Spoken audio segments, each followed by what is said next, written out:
So I'm going to prune off the top of the fiddle leaf fig and propagate it to make more plants. Normally I would want to propagate this plant in the spring when it's growing, but because of how tall it is, because the leaves are pressing up against the ceiling, I want to propagate it now. It's winter, it will still grow, it should still grow roots, it just might take longer than if I waited for the spring when it was growing naturally. So what I'm going to do is trim between two nodes, and I'm going to take a diagonal cut. This will both look a little bit better when it heals over instead of the big blunt end, and also it will be potentially more surface area for rooting. The next step is to take off the bottom several leaves off of each of the cuttings.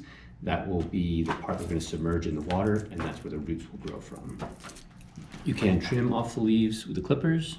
I've also seen people do a very careful pull off here where they're popping it off right at the connection between the leaf and the main stem.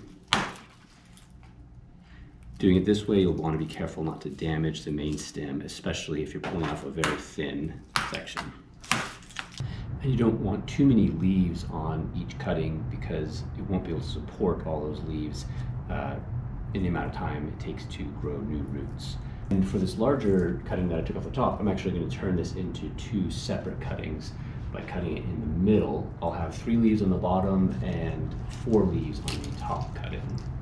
I'm going to dip each of the ends of these in rooting hormone, and then I'm going to let it dry out just long enough so that it's not actively dripping anymore. Now, all 3 of these cuttings are going to go in water. So I put the cuttings in a place where they'll get a lot of indirect light, but minimal direct sunlight. This fiddle leaf fig cutting has been in water a lot longer than it needed to be. All of the other cuttings eventually turned brown and died. The leaves all died, but this one cutting put out some really nice roots and is still doing quite well. This cutting has not put out any new leaves or any new buds, even in the very long time that it was in water. So that to me will be the judge of if this was a successful cutting. It grew roots, it hasn't died yet, but I'm going to put it in soil, and once it puts out a new leaf, that will tell me that this was a success. And to help with that transition from water into soil, I'm going to keep this reasonably well watered, at least for a couple weeks.